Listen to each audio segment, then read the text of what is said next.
saya bukakan tempat ni untuk ahli-ahli komuniti sila bertanya soalan kepada Profesor Dr. Hazlan. Sebarang pertanyaan, sebarang soalan, sebab saya pasti dekat Kampung Marakau sendiri, Libang dan juga Bahab memang banyak produk sebenarnya. Cuma mungkin tidak arif lah kan berkenaan dengan peminat ilmu ni. Jadi boleh bertanyakan, silakan. Assalamualaikum Prof. Waalaikumsalam. Saya Azrin Nobar dari Kampung Libang. Pertama kali saya mengucapkan terima kasih lah di atas perkongsian ilmu yang telah Prof berikan. Prof, ini ada satu soalan.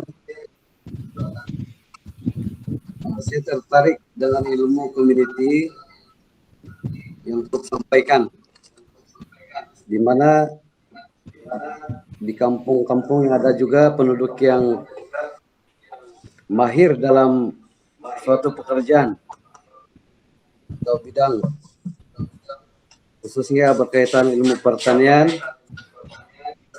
dan pertukangan. Semuanya Prof, ilmu itu tidak berjaya mengubah keadaan hidup mereka. Jadi soalannya Prof, apa agaknya punca yang menyebabkan hal ini berlaku? Terima kasih Prof. Sama-sama. Punca ini sebenarnya pelbagai ya.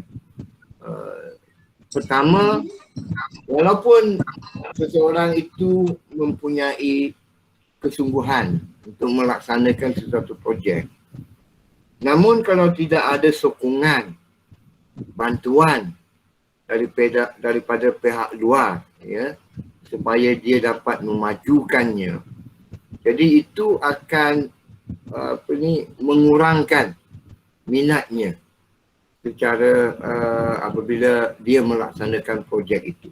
Itu sebab saya kata walaupun ada pakar-pakar, mungkin ada banyak pakar dalam sesuatu bidang, kumpulkan kepakaran tersebut dan bersama-sama. Sebab apabila kita membuat sendiri, minat tinggi pada awalnya, kemudian lama-lama dia akan berkurangan. Tapi kalau secara bersama, macam orang putih katalah, if you want to walk far, kalau nak jalan jauh, kena jalan bersama-sama.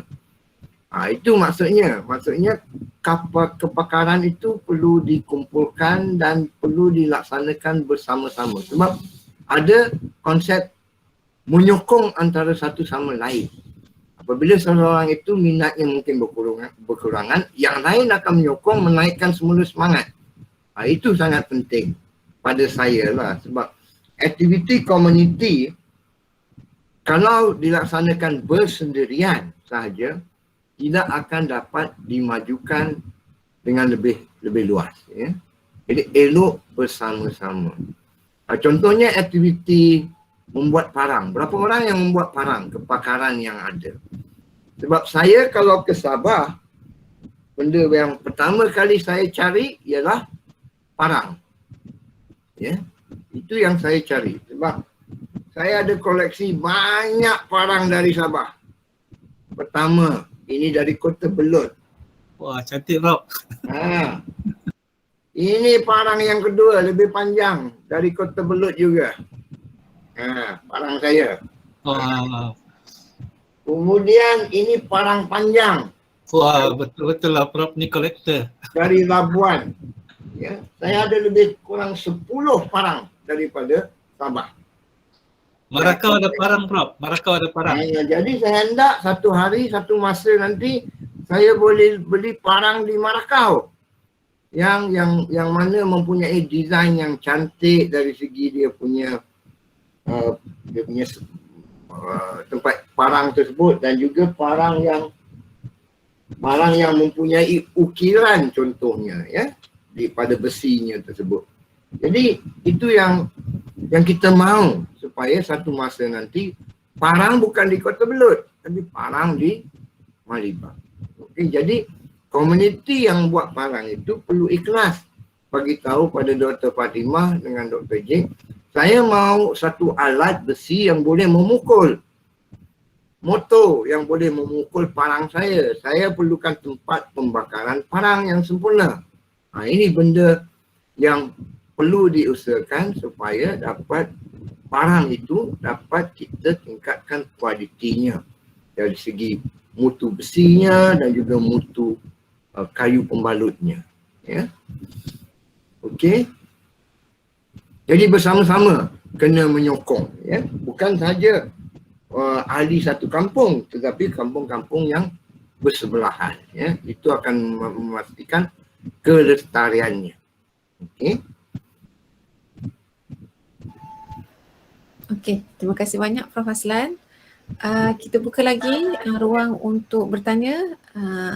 Mana-mana kawan-kawan di sini yang ingin bertanyakan kepada Prof. Azlan, silakan.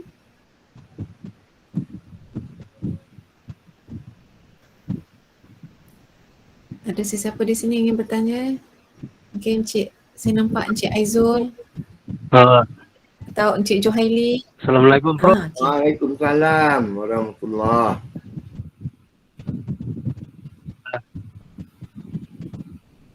Selamat pagi Prof. Selamat pagi.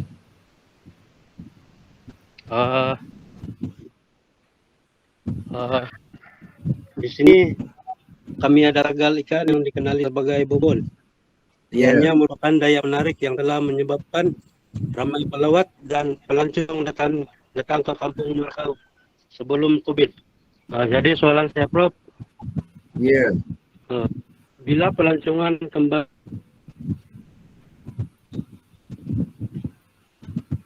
dibuka selepas ancaman COVID reda, apakah perkara-perkara penting atau ilmu yang segera perlu kami pelajari? Ya, terima kasih Prof.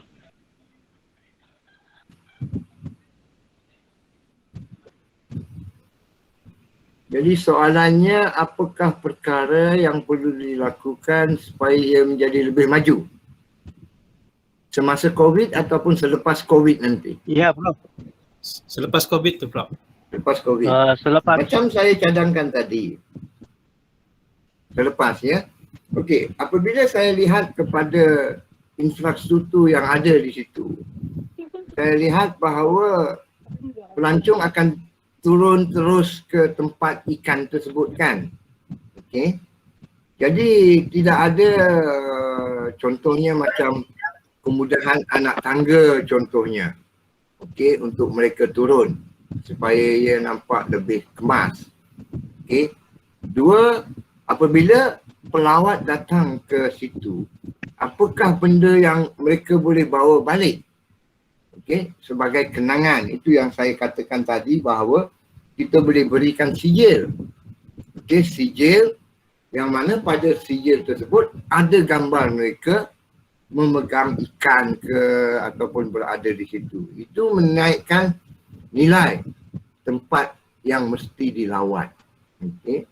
Jadi kemudahan itu perlu ditingkatkan pada saya lah. Dan juga bagi pelawat, ia memberi nilai bahawa mereka telah ada di sana. Sebab contohnya kalau kita pergi ke China, kalau saya pergi ke China, pergi ke Great Wall,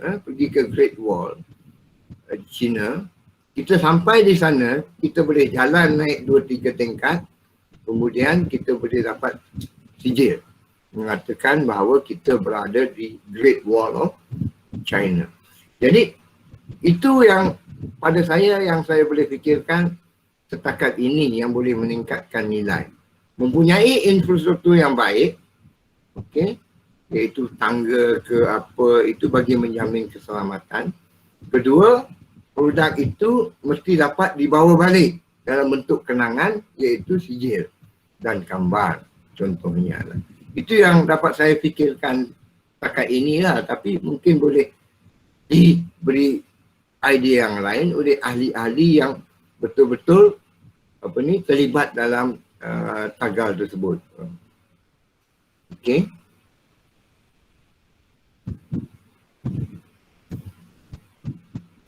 Terima kasih banyak Prof. Haslan di atas jawapan tersebut. Terima kasih juga Encik Juhaili kerana bertanya.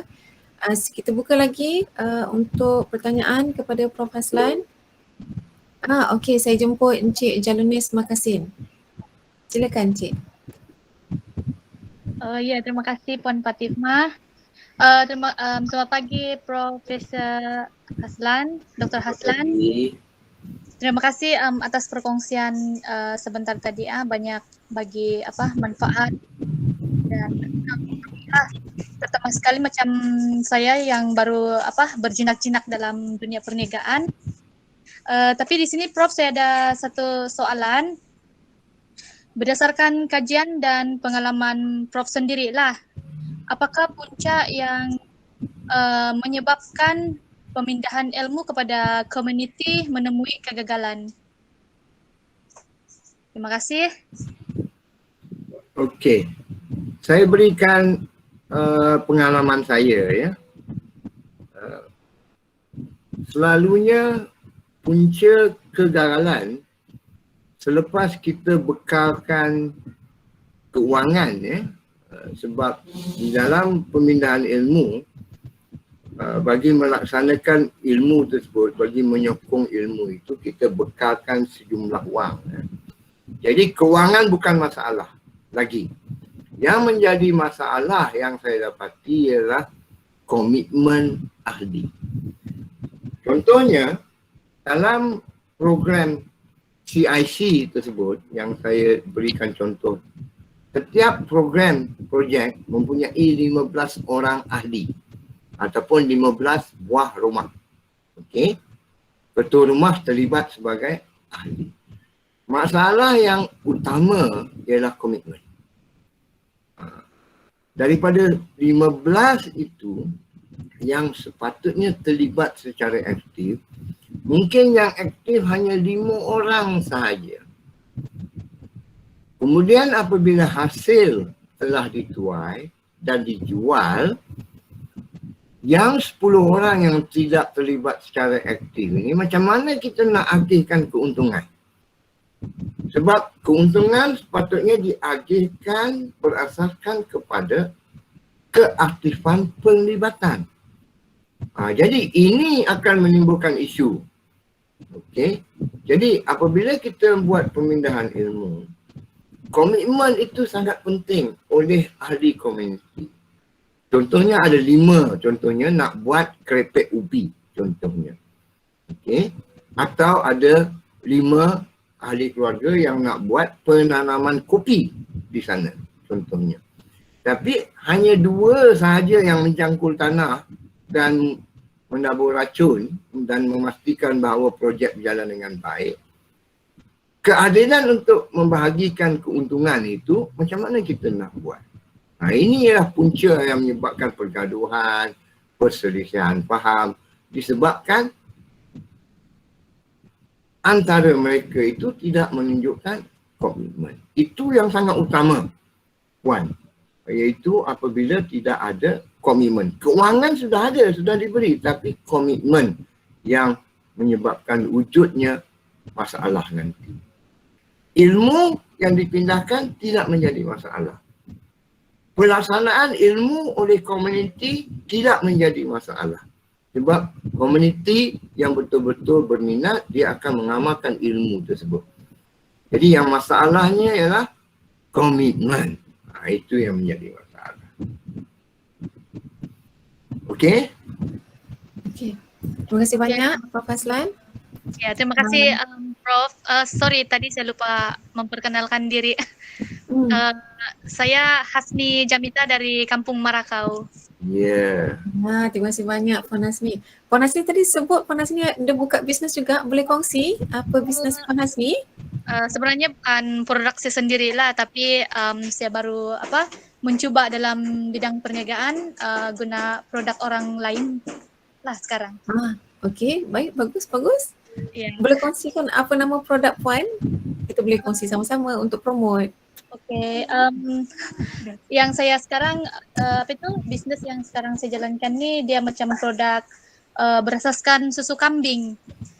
Dia Hmm. ya yang kami panggil sebagai susu Vitamilk. Ya. Okey. Terima kasih banyak Puan Hasni.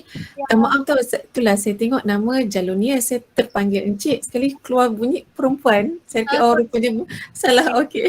Okay, sorry. Saya guna Tak apa, saya minta maaf. Okey. Saya buka kepada kawan-kawan lain-lain untuk bertanyakan soalan kepada Profesor Dr. Haslan. Silakan. Kita ada pertanyaan lagi ingin bertanya dengan Prof. Haslan. Untuk makluman semua jauh ni Prof. Haslan dengan Prof. Zakaria bersama dengan kita, bukan orang kata jarang lah peluang kita sama-sama dalam komuniti boleh bercakap dengan mereka yang sangat berpengalaman dalam membantu komuniti untuk lebih maju. Kalau kita tengok tadi perkongsian Prof. Haslan pun sejumlah komuniti yang beliau dan mereka di utara telah bantu, sebanyak lebih kurang setiap komuniti itu dalam 800 ke 900 pertambahan ekonomi. Banyak sebenarnya tahu. Jadi kita insyaAllah kita boleh terapkan konsep yang sama dalam komuniti Maliba. Jadi sila bertanya soalan, sesiapa di sini, ada kawan-kawan ingin bertanyakan?